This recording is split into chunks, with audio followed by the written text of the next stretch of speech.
మన ప్రభువును రక్షకుడైన యేసుక్రీస్తు పరిశుద్ధ నామమున దేవుని సంగమా ప్రియమైన బిడ్డలారా, మరో కాల సమయం దేవుని వాక్యం ధ్యానించిన ముందుగా ప్రార్థన చేస్తున్నాం. ప్రార్థన కృపగల తండ్రి, దయగలమైన సేని బంగారు పాదాలకు లెక్కలు స్తోత్రములు గదించిన రాత్రి తన రేఖల చాటుని కాచి కాపాడి సంరక్షించింది.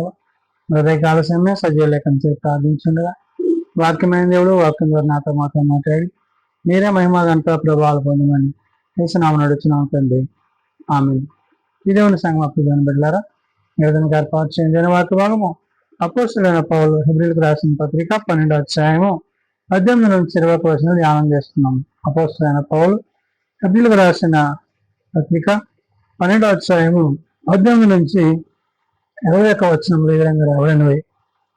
సృష్టించి తెలుసుకున్నదగినట్టు మండుచున్నట్టు కొండకును అగ్నికిని కారు మేఘమునకును గాఢాంధకారమునకును తుఫానుకును బోర ధ్వనికిని మాటల ధ్వనికిని మీరు వచ్చి ఉండలేదు.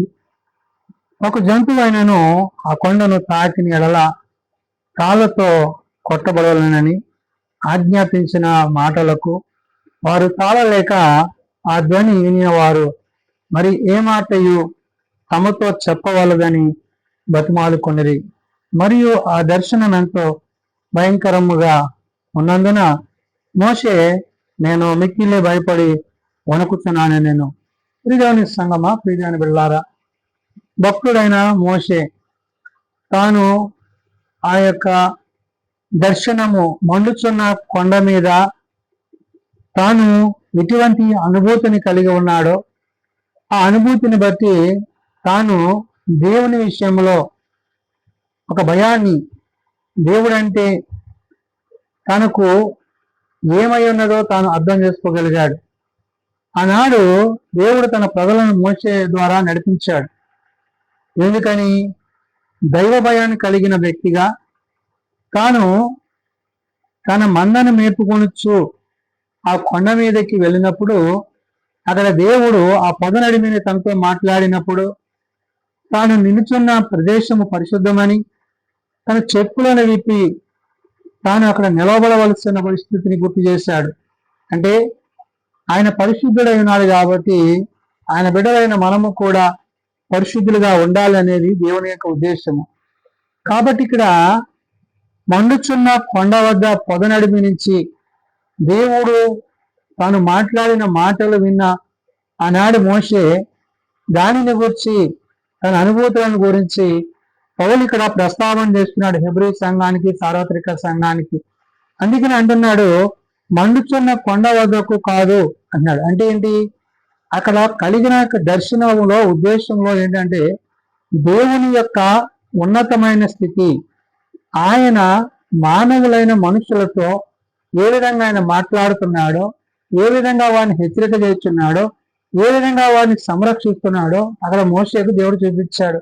అదే విషయాన్ని ఇక్కడ పౌలు ప్రస్తావించాడు. అందుకని అంటున్నాడు స్పృశించి తెలుసుకొనదగినట్టు అన్నాడు. అంటే ఏది సత్యమో, ఏది నిత్యమో, ఏది జీవమైనదో దాని విషయంలో దేవుడు తనకి బయలుపరిచిన దానిని బట్టి, తాను కలిగిన దాన్ని బట్టి, తాను పొందుకున్న దాన్ని బట్టి ఆ దర్శనానుభూతులను గురించి ఇక్కడ పౌలు మాట్లాడుతున్నాడు. మండుచున్నట్టు కొండకు అంటాడు. అంటే ఆ పొద నడిమిన దేవుడు తనతో మాట్లాడిన మాటలు ఏవైతే ఉన్నావో అది తన జీవితాన్ని, తన హృదయాన్ని మార్చడమే కాదు, ఆ మాటల ద్వారా దేవుడు తన ప్రజలను హెచ్చరిక చేసిన వాడై ఉన్నాడు. అంటే తాను ఆ ఉన్నతమైన స్థలములలో దేవునిని సేవించుటకు తాను వెళ్ళలేదు, కానీ తన మందను మేపుతున్న సందర్భంలో తన పని కాదు, దేవుని పనిని గురించి దేవుడు అక్కడ మోషేతో మాట్లాడాడు. కాబట్టి ఇక్కడ పౌలు అన్నాడు మండుచున్నట్టు కొండకును అగ్నికిని కారు మేఘమునకును అన్నాడు. అంటే ఆ పొద నడిపిన అగ్ని, అది పొద మండుచున్నదే కానీ కాలిపోలేదు. ఇవన్నీ తను చూసినప్పుడు మనకి దైవత్వం గురించి, దేవుని గురించి ఒక భయాన్ని దేవుడు కలుగు చేశాడు. అంటే దేవుడు దహించు అగ్ని అయి ఉన్నాడనే విషయాన్ని తాను అక్కడ గ్రహించి అక్కడ అంటాడు కారు మేఘమునకు గాఢాంధకారమునకును తుఫానుకును అంటున్నాడు. అంటే దేవుడు ఎలాంటి పరిస్థితుల్లో, అగ్ని అయితేనేమి, తుఫాను అయితేనేమి, మేఘము అయితేనేమి, అన్ని సందర్భాలలో, అన్ని కాలాలలో దేవుడు తనకు తోడై ఉన్నాడనే విషయాన్ని ఆనాడు మోషే గమనించాడు, గుర్తించాడు. కాబట్టి ఇక్కడ పౌలు అదే విషయాన్ని ప్రస్తావన చేస్తూ అంటున్నాడు, దూరధ్వనికిని మాటల ధ్వనికిని మీరు వచ్చి ఉండలేదు అంటున్నాడు. అంటే దేవుని యొక్క ఉన్నతమైన స్థలములలో ఆయన తన యొక్క స్వరాన్ని వినిపించినప్పుడు ఆ కెరుపులు స్వరూపులు పరమందు ఆయనను స్తుతిస్తున్న విధానాన్ని కూడా అక్కడ పౌలు గుర్తు చేశాడు. అంటే ఏంటి, అంత్య దినాలు అపాయకర దినాల్లో ఉన్న మనము దేవుని యొక్క విషయంలో, వాక్యము యొక్క విషయంలో మనం ఎటువంటి శ్రద్ధ కలిగి, బాధ్యత కలిగి, వాక్యము పట్ల, విశ్వాసం పట్ల, దేవుని పట్ల మనం ఎట్టివారమై ఉండాలో గుర్తు చేస్తున్నాడు. అందుకనే బోరల ధ్వనికిని మాటల ధ్వనికిని మీరు వచ్చి ఉండలేదు అంటున్నాడు. అంటే దేనికోసం వచ్చారు? దేవుని యొక్క స్వరాన్ని బట్టి, దేవుని మాటని బట్టి, దేవుని యొక్క చిత్తాన్ని బట్టి మనం జీవించాలి తప్ప ఇహమందు కలుగు వాటిని బట్టి కాదు. అందుకని ఇక్కడ పౌలు అంటున్నాడు, ఒక జంతువైనను ఆ కొండను తాకిన రాళ్లతో కొట్టవలనని ఆజ్ఞాపించిన మాటలు వారు తాళలేక ఆ ధ్వని వినిన వారు మరి ఏ మాటయో తమతో చెప్పవద్దని బతుమాలు కొనిరాడు. మోషే మాట్లాడుతుండగా వారి హృదయాలు కదిలించబడ్డాయి. మోషే మాట్లాడుతుండగా వారి పాపేచ్ఛలని బయటపడుతున్నాయి. ఆయన వారి క్రియలను గురించి, వారి చేసిన పనులను గురించి మాట్లాడుతున్నప్పుడు దేవుడు తనతో ఎంతో సమీపముగా తనతో దేవుడు మాట్లాడుతున్నాడో వారు గమనించాడు. అంటే ఇక్కడ వినుచున్న మోషే తన భక్తులైన వారికి దేవుని మాటలను తెలియజేస్తున్నప్పుడు వారిలో కదిలిన కదలికను బట్టి మోషేను వారు ఏ విధంగా బతిమాడుతున్నారు అంటే, అని అంటున్నారు, ఒక జంతువైన కొండను తాకిన రాళ్లతో కొట్టగలనని ఆజ్ఞాపించిన మాటలకు వారు తాళలేక, అంటే దేవుని మాటలను మనం విలువైన పరిస్థితి. ఎందుకంటే వారి హృదయాలు పాపము చేత, అక్రమము చేత, శరీర సంబంధమైన క్రియల చేత వారు నిండి ఉన్నారు. కాబట్టి ఇక్కడ దేవుడు వారితో మాట్లాడుతున్నాడు. ఆ ధ్వని వినువారు మరి ఏ మాటయో తమతో చెప్పవద్దని బతుమాలు కొనుతున్నారు అంటారు. అంటే జీవము కలిగిన దేవుని మాటలు వినడానికి వారి హృదయాలు తెరువబడలేదు కాబట్టి, వారి హృదయాలు కఠినపరచబడ్డాయి కాబట్టి, నేడు పౌలు ద్వారా దేవుడు చెప్తున్న మాట, మనం ఎట్టివారమై ఉన్నామో, మన స్థితి ఏమైనా గుర్తు చేస్తున్నాడు. అవును, ఆనాడు దేవుడు ఏదైతే తాను తన దర్శనం ద్వారా తాను చూపించిన ఆ యొక్క మేఘ స్థితిని బట్టి, అగ్ని స్థితిని బట్టి, ఆయన ఉన్న స్థలములను బట్టి ఆనాడు ఆయన ఏదైతే చేయదలిచి ఉన్నాడో వాటన్నిటిని గురించి పౌలు ఇక్కడ ప్రస్తావన చేస్తూ అంటున్నాడు. అందుకే అంటున్నాడు, మరి ఆ దర్శనం ఎంతో భయంకరముగాను ఉన్నందున మోషే నేను మిక్కిలి భయపడి వణుకుతున్నానే నేను అన్నాడు. ఇవన్నీ చూసిన మోషేకి దేవుడు చెప్తున్న మాట అంటే ఏంటి అంటే, దైవం అంటే భయాన్ని, దేవుడు అంటే ఆయన యొక్క శక్తి అంటే ఏంటో తాను చూశాడు కాబట్టి అక్కడ తాను ఏ స్థితి ఏంటో తాను తెలుసుకున్నాడు. అంటే తాను బ్రతుకుతున్న స్థితి ఎంత భయంకరంగా ఉన్నదో, దేవుని ప్రజలు ఏ స్థితిలో ఉన్నారో దేవుడు అక్కడ మోషేతో మాట్లాడి వాడిని హెచ్చరిక చేశాడు. కాబట్టి ఇక్కడ పౌలు భక్తుడు దీని గురించి అంటున్నాడు, మండుచున్నట్టు కొండ వద్దకు కాదు అన్నాడు. అంటే దహించు అగ్ని వద్దకి మనము వెళుతున్నాము. కాబట్టి మనలో ఉన్న ప్రతి పాపాన్ని, మనలో ఉన్న ప్రతి మరి చెడు తలంపులను, ఆలోచనలను, ఉద్దేశాలను, శరీర సంబంధమైన వాటిని మనం ఏం చేయాలంట, దహించి వేయాలి, అన్ని తీసివేయాలి. అప్పుడు నువ్వు ఏమవుతావంటే ప్రకాశించుచున్న ఆయన యొద్దకు నువ్వు చేరగలుగుతావు.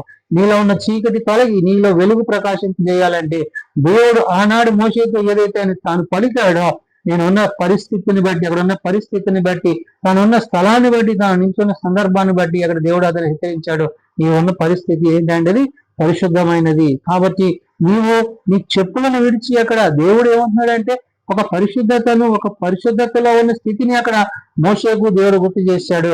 ఈ రోజు పౌలు ద్వారా దేవుడు అదే విషయాన్ని చెప్తున్నాడు, మండుచున్నట్టు కొండకు వద్దకు కాదు గాని ప్రకాశించుతున్న దేవుని యొక్క శక్తిని మనము పొందువారమై ఉండాలి. కాబట్టి నేడు మనము ఆనాడు మోషేతో మాట్లాడిన దేవుడు నేడు పౌలు ద్వారా హెచ్చరిక చేసినది ఏంటంటే, మనము ఆయన యొద్దకు వచ్చినప్పుడు, ఎందుకంటే మన అతిక్రమాలు, మన పాపములు ఆయనకి మనకి అడ్డు కాకుండా ఉండాలంటే మనం వాటిని విడిచిపెట్టి క్రీస్తు యొక్క ప్రేమలో, క్రీస్తు యొక్క కృపలో మనమేమన్నా కడగబడ్డ వారమే, పరిశుద్ధపరచబడ్డ వారమే, ఆయన రక్తము చేత పరిశుద్ధపరచబడ్డ వారమే, ఆయన నీతిని అనుసరించి, ఆయన సత్యమును అనుసరించి వారుగా ఉండాలి. ఎందుకంటే మన నిమిత్తం, మన పాపముల నిమిత్తం ఆయన శ్రమను అనుభవించి సమాధి చేయబడి మరి 3వ దినాన్ని తిరిగి లేచి నిన్ను నన్ను రక్షణలోనికి ఆయన నడిపించారు. కాబట్టి ఇంత గొప్ప రక్షణ వచ్చి పౌలు ఇక్కడ మాట్లాడుతున్నాడు.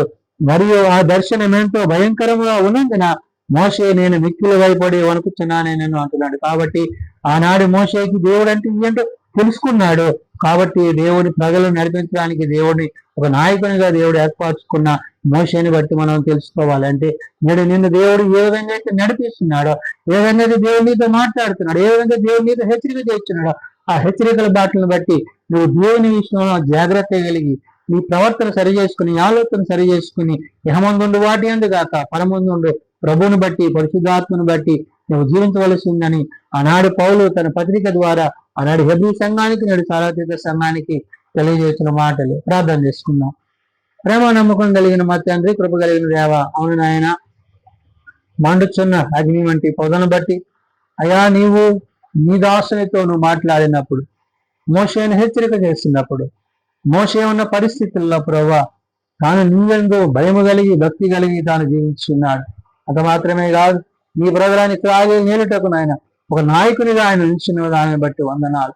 నిజమే నాయన, నీ మాటకున్న విలువని, నీ మాటకున్న శక్తిని ఆనాడు ప్రజలు గ్రహింపక తమకు నచ్చిన వాటిని చేసినప్పుడు వాడిని హెచ్చరించి శిక్షించి వాడిని సరిచేసిన దేవుడు. నేడు నాయన అనేకుల నాయన నీ మాట వినక తిరుగుబాటు చేసిన పరిస్థితుల్లో ఉన్న పరిస్థితులను సరిచేసి నీ మాట వినుటకు వారికి నీ సహాయం దయచేయండి. హృదయాంతరంగా ఎరిగిన దేవుడు, వాక్యమైన దేవుడు, వాక్యం ద్వారా మా అందరితో మాట్లాడుతూ మమ్మల్ని ధైర్యపరుస్తూ ముందుకు నడిపిస్తున్నందుకే వందనాలు. ఈ దిన పరిచర్ల సేవలో నీ సన్నిధి మాపనించండి నాయన. గతించిన జూలై మాసం అంతా నీ రెక్కల చాటును కాచి కాపాడి సంరక్షించింది దేవా.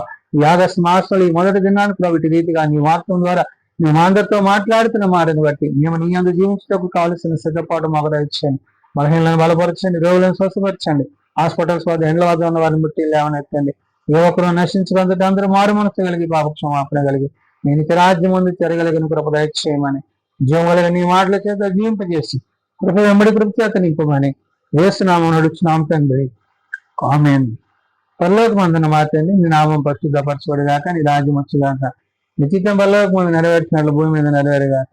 మాకు మాకు దయచేయం. అలా ప్రాణం చేసిన వారిని మేము క్షమించిన ప్రకారం మా ప్రారంభం క్షమించు. శోధనలో దయకాల్సిన తప్పించు. రాజ్యము, శక్తి, మహిమ నిరంతరం నీవే అన్నారు తండ్రి.